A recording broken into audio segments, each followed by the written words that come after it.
Hi, my name's Phil. I like talking about politics, and in this video I'd like to take a look back at Rishi Sunak's first month as Prime Minister and wonder if he's really just a dog chasing a car, given that he hasn't actually done anything at all. When new Prime Ministers take office, you usually expect a new agenda to be put into action fairly quickly. You expect fairly rapid changes, even when it's a change of government without a change of party. But Sunak has done nothing, and nor has he even indicated what he will do.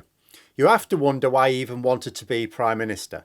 But first, if you'd like to be notified of daily news and politics, please subscribe to the channel and click the bell notification icon. So I have wondered in the past if the reason Rishi Sunak wanted to be Prime Minister in the first place was just to be the first non-white Prime Minister in the UK history, guaranteed page in the record books, well, the history books, I should say, really. He's the richest MP in history. So it wasn't really for the money. Being a former Prime Minister, yes, that can be very lucrative, but it doesn't seem likely that it would be a motivator for Sunak, who makes much more money elsewhere. He also doesn't strike me as someone who revels in the trappings of power as Johnson did. And for the nobler motivation for power, actually wanting to do something, bring reforms in, well, there's no sign of that either. Earlier this week, Sunak pulled a vote in Parliament. It was related to housing, something which the Conservatives have dragged their feet on for over 12 years. But it looked like it would face a rebellion. Now, house building programmes are tricky for the Tories. Their main voters tend to own their own homes, and many others may be landlords as well. So it's not in their interest to build more houses, especially affordable housing. Treads on toes. It controls the increase in the rise in the value of houses, and it eases the pressure on the rental market. Neither of these is a good thing for a lot of people who already own their own property and are minded to vote Tory selfishly. Then there's where the houses are built. People don't like building developments in their area. It's disruptive. Now, I'm not saying that the Conservatives have a monopoly on NIMBYs, but there is an half a strong association. So there were a number of Tory MPs who weren't all that keen on supporting a government move to force councils to get moving on house building. Now, some of them may have done so out of personal conviction. Being honest, I didn't follow the motion closely. I don't know exactly what it entailed. It may be that it actually wasn't a good plan. Maybe there are some genuine objections. I don't know. What I do know is that much of the rebellion was down to how it would be perceived amongst property-owning Tory voters in certain parts of the country. So Sunak had to pull the vote. Then I got to thinking, what has Sunak actually done? You know, here was something his government was going to do, then he pulled it because he was going to face a rebellion. So what has he actually done? I checked out the voting for the House of Commons during his first 4 weeks in office. Then I compared it to the exact same period the previous year, you know, when they had a more long-term Prime Minister in place. Now, I don't want to read too much into things. You know, you can have a period of time when there's lots of amendments to vote for a particularly contentious piece of legislation, for example. But you would sort of expect, all other things being equal, that the 4-week period following a new Prime Minister would actually see a flurry of activity and lots of votes. You know, voting is the bread and butter for MPs. It's sort of their measure of productivity when away from their constituencies. But there were 50% more votes taking place in the House of Commons during the same 4 weeks of 2021, when it was sort of, in theory, more stable. Now, that's not proof, but it is an indication that not a lot is going on with Rishi Sunak as Prime Minister. You know, he wanted the top job for years, in all probability, but it had been fairly obvious he's been angling it for at least the past 2. You know, surely he had a legislative programme all worked out in anticipation of getting his chance. Surely he'd been working on it all this time. Where is it? In fact, where is his plan for anything? I said months ago, while he was still battling it out in an ultimately doomed campaign against Liz Truss, whomever won that leadership contest needed a plan for how they deal with this winter. A plan for dealing with the collapse in NHS. Yes, we know they want it to collapse, but they do need a plan to manage the PR, because what they want to do is to turn it into a case for privatisation, not a case of sacking the government that collapsed it. He needed a plan for the wide-ranging industrial action, which is going to include nurses. That's going to be tricky. You know, he needed a plan for Brexit. He needed a plan for potential winter blackouts. And that's before you even consider the plans the government need for the ordinary day-to-day running of the country that's heading into recession, or the reforms that a supposedly ambitious young Prime Minister would want to get working on. You know, the in tray would be huge. There's no evidence that any of it's been moved to the out tray. I just don't know what Sunak actually wants to do. In this week's PMQ, Sunak tried to make the claim that he was delivering for the country while Starmer was just delivering for his party. Now, that would be a very good line if you had anything to back it up with. But what is he delivering for the country? Why did he pull that vote on planning procedures? It was a government vote and they thought it necessary to help with new housing. So why pull it? Because he faced a rebellion over it. Now, I get the reality of politics. Leaders lead by consent. Obviously, a Prime Minister cannot ram through policies without the backing of MPs in their party, and nor should they try. It's always why it's a little bit...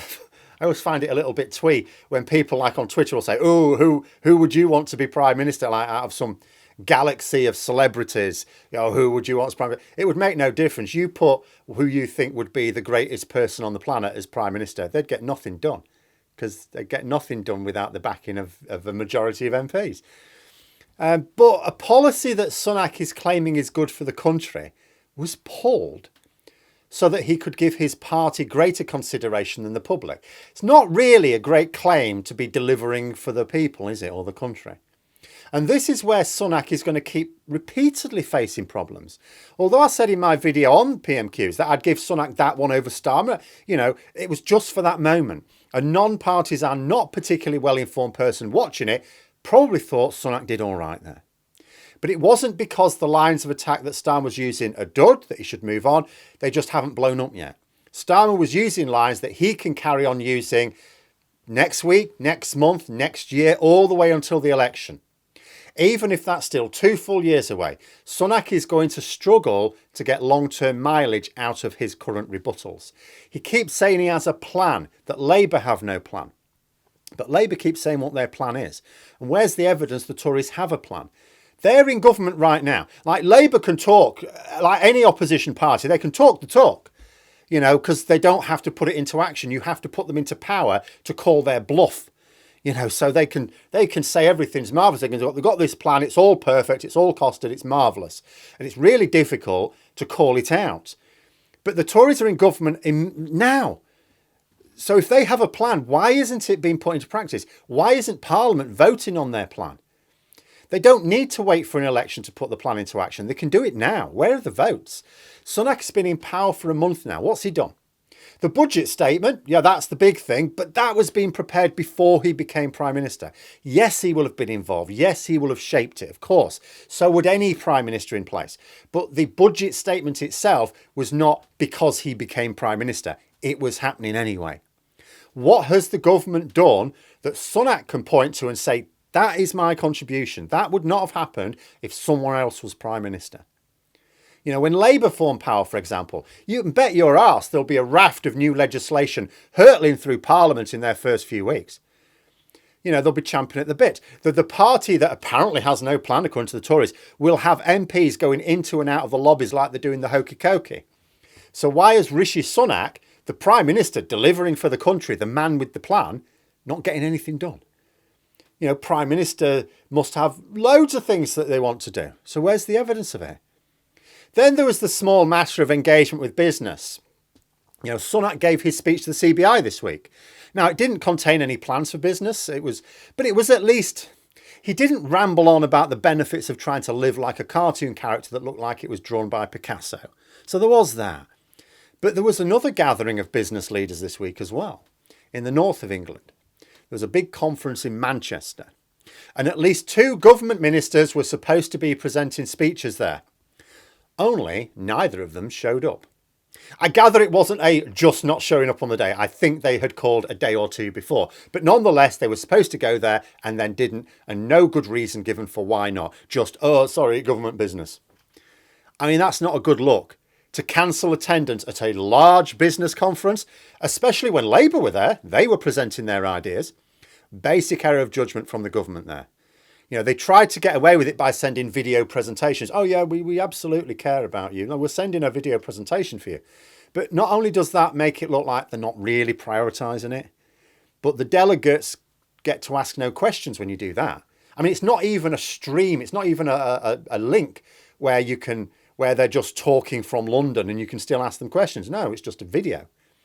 But they even managed to bodge that. The video from Minister Deanna Davison was of her talking about what it's like to be at the dispatch box in the House of Commons. Turns out that wasn't the video that was supposed to be sent. They eventually sent the right one. But even the plan B was messed up. You know, Sunak may come across as more sane than Truss and more serious than Johnson. But his government is still a shambles and completely bereft of ideas. Hence, why I wonder if he is actually just a dog chasing a car. You know, he wants to become Prime Minister because reasons. On the evidence of his first month, there can be no claim that it was because he believed himself to be the leader the country needs right now, or ever. Because he hasn't set out an agenda. He hasn't said what he's going to do. He certainly hasn't started doing anything. You know, he's facing a catastrophic winter without a plan. And he doesn't even appear to be able to get his legislation through Parliament because he's already had to pull one vote to avoid a rebellion. On the evidence of the past few weeks, it's hard to imagine Sunak actually being able to set the date he would like for the next election. The only thing making a 2023 election unlikely, although still possible, is that it's hard to see how it really benefits any Tory MPs to have it next year. But if he can't win votes, he can't govern. But there we are. Those are my thoughts. Let me know yours in the comments below. Hope you found the video interesting. If you did, please click the like button. If you'd like to support the channel further, the join button for memberships. And until next time, I'll see you later.